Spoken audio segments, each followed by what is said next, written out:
Tim, welcome to Watch You Want and thanks for logging on. Today we're looking at the Glashutte Original Sport Evolution Panorama Datum automatic dive watch in 42mm stainless steel. You can see this Sport Evolution on our website, watchyouwant.com. Purchase it if you like.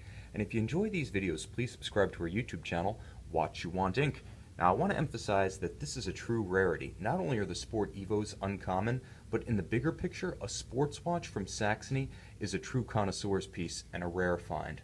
Now, on my wrist, 6 1/3 inches, 16 centimeters in circumference, you can see that this watch has perfect stance. It's aided and abetted by sharply curved but visually very strong lugs and end pieces. The watch sits very flush, and you can see from this profile shot, it uses all of my 6 1/3 inch, 16 centimeter circumference wrist, which is flat across the top, but it doesn't overlap the edges of the skin. It actually bends down, around, and sort of flows into the curvature of the wrist.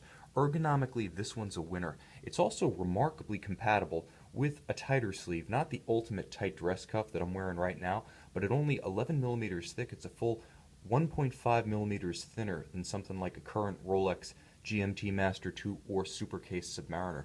I also want to emphasize a feature that is exceptionally uncommon, and it really surprised me upon reflection and closer examination. Here's part of the key to the fit of this watch on a smaller wrist. It actually has a cambered caseback sapphire display crystal. Think about that. We're used to seeing domed crystals on the tops of watches, but I would say 99 out of 100 caseback sapphires are going to be perfectly flat, perfectly flush, absolute board smooth. This one actually curves. It's a more expensive way to make it, any crystal really, but to reserve that level of attention to detail for a caseback for the sake of ergonomics really speaks to the level of thought and effort, to say nothing of no expense spared approach that Glashutte Original put into this watch. I also want to emphasize that on a full factory rubber strap, natural vulcanized rubber, this one is exceptionally versatile. The combination of the dark, the light metal, the dark dial, and of course the versatility of a full geo pin buckle makes this one both versatile in a ergonomic sense. You can easily reset it over a wetsuit, over a sweater as your wrist expands or contracts, but it's also versatile from a dress standpoint because although this is a 200-meter rated dive watch, it's also exceptionally suitable for use with formal attire. It has a nice, discreet, muted look to it. Very little polished metal is employed here. Just a few accents on the beveling of the lugs, which is gorgeous, by the way, and part of the insert of the conforming end pieces of the strap. The rest is nice brushed metal, very discreet and handsome. And that's the operative word here. This is a handsome watch. Now, once again on the wrist, you can see that there are some standout features. First and foremost, it is a dive watch, unidirectional rotating dive bezel. You can see it's nicely color keyed to the dial with its combination of metallic polished elements, but predominantly dark black color palette. It features complementary tones of white, and you can see a few little shocks of red that make it downright sporty.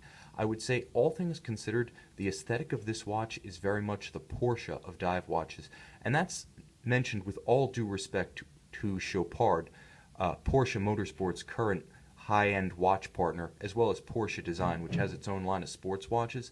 But as a sporty but understated and versatile, beautifully finished, I would say almost piece of mechanical art, this really parallels the Porsche 911 more closely than anything from Porsche Design watches or Chopard right now. I really feel that the spirit of the 911 is inherent in this product of Saxony. And once again, the dive bezel, which can be aligned with the minute hand, used to time intervals up to 60 minutes, adds another element of practicality to this watch. It also has very crisp, audible, and satisfying tactile detents. A bad bezel can really make or break a dive watch, which is to say, a bad one's primarily going to break it. This one has an excellent bezel. It's not too difficult to move, but it does offer just enough resistance that it's not going to become mobile on its own. The clicks are very distinct, and the detents, which I can feel through my fingers, are pronounced, sharp, and satisfying. The dial is exceptionally legible. It's also surprisingly nuanced. Now you can see that all of the polished applied indices feature facets of high polish, so it actually does have some dynamic qualities as you move it through the light. At the same time, there is abundant luminova, so you can see this one easily in low or no light conditions.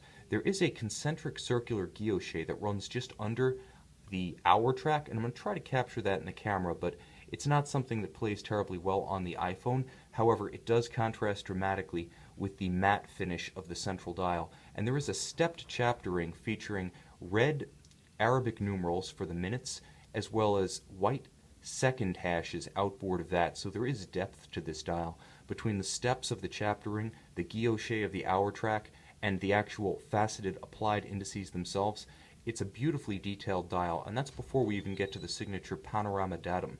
Now, this is an element introduced by Glashutte Original in its early 2000 watches, and you can see that this functional element, which has become something of a signature of Saxon watches via first A Lange Unzuna and then later Glashutte Original, is an unconventional feature to say the least on any watch, but it's almost unheard of on a dive watch. What it does, however, is make the date feature just that much more interesting from a horological standpoint and that much more legible from a practical standpoint. So I applaud its use, and I like the quirky, off-centered location of it. Traditional and at the same time a little bit heretical for the dive watch class. Like the rest of the dial, it's beautifully finished, and there is a stepped sort of descent to the aperture. It isn't just a sheer cut into the dial. It does actually slope down and have a little bit of definition to it that adds elegance and, in my opinion, a marked element of refinement. And speaking of refinement, here's a feature that was downright unheard of back in 2005 when the Sport Evo line debuted. A sapphire display caseback on a true dive watch. Now today, these are just beginning to come into play in high-end dive watch offerings from the likes of, for instance, Omega, which for years avoided display casebacks on serious dive watches. You saw them on the Aquaterras, but it's only in the last couple of years we've started to see them on watches like the Seamaster Professional Planet Oceans. Well, Geo was doing it back in 2005, and it's a good thing they did, because not only is this cambered crystal part and parcel to the ergonomic equation, but the Glashutte Original manufacture caliber GUB 3941 inside is definitely worth appreciating through display caseback. Automatic winding with 44 jewels. This is a 4.3 millimeter thick, of exceptionally thin sports watch centric movement. Now 4 hertz, so 28,800 vibrations per hour. It has a 40-hour power reserve, but it also features elements, in addition to the fact that you can see it, that are very uncommon in the sports watch class. Now this movement, which evolved out of the original Glashutte Original Spezicron movement and later the 1030, is a more refined version of both, featuring the hand finish that those prior movements simply didn't exhibit. You can see it's gorgeous with Glashutte stripes. We're not in Switzerland anymore, so they're not Geneva stripes, they're striping. You can also see a beautiful soleil pattern spiraled sort of dressage on the wheels of the train. In this case, it's a fantastic arrangement that really shows just how much effort was put into this watch from an aesthetic standpoint. But what I want to emphasize is that what you're seeing here is hand finish, not machine finish. There are machine finished Rolex movements, there are machine finished ETA movements in many Omegas. Because Geo is a much lower volume manufacturer, indeed during the mid-2000s they were shipping maybe 15,000 to 20,000 watches per year. This is a fantastic example of hand finished artistry in an everyday usable, everyday wearable, hale and hearty sports watch. If that sounds like a recipe for success for you, check out this rarity, a Saxon sports watch for diving. This is the Glashutte Original Sport Evolution Panorama Datum, 42 millimeters automatic winding in stainless steel. You can see it and you can purchase it on our website, watchyouwant.com.